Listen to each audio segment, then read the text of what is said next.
Hi friends, నేను మీ Vijaya Nirmala. Welcome to my channel. ఈ వీడియోలో చూపిస్తున్నది అహోబిల నరసింహస్వామి ఆలయం.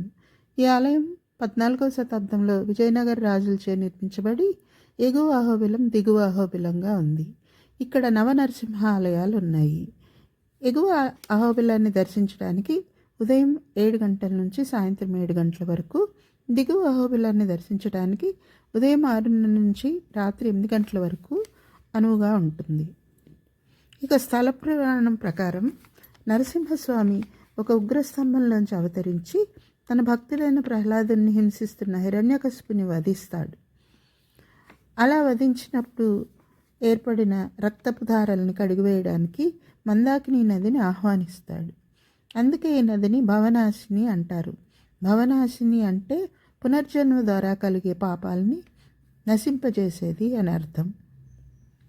ఇక హిరణ్యకశిపుని వధించిన తర్వాత వసంతిక అనే చెంచుల యువరాన్ని వివాహం చేసుకొని ఇక్కడ తెగల్లో కలిసి నివసించినట్లు ప్రతి సంవత్సరం ఇక్కడ జరిగే పండుగ ద్వారా తెలియవస్తున్నది. ఇంకో పురాణం ప్రకారం గరుత్మంతుడు విష్ణుమూర్తి దర్శనం కోసం ఇక్కడ తపస్సు చేశాడని తెలుస్తోంది.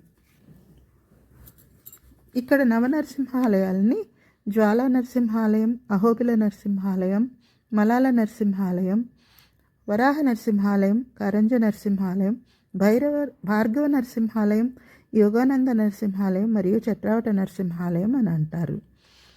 ఈ చుట్టూ ఉన్న కొండలు, గుహల్లో ఉన్న జలపాతాలు, ప్రకృతి దృశ్యాలు చాలా అందంగా ఉంటాయి. అతి ప్రాచీనమైన మహిమ కలిగిన ఈ ఆలయాన్ని తప్పకుండా మీరు కూడా దర్శించండి. ఈ వీడియో కనుక మీకు నచ్చినట్లయితే లైక్ చేయండి, షేర్ చేయండి, నా ఛానల్ని సబ్స్క్రైబ్ చేయండి ఫ్రెండ్స్.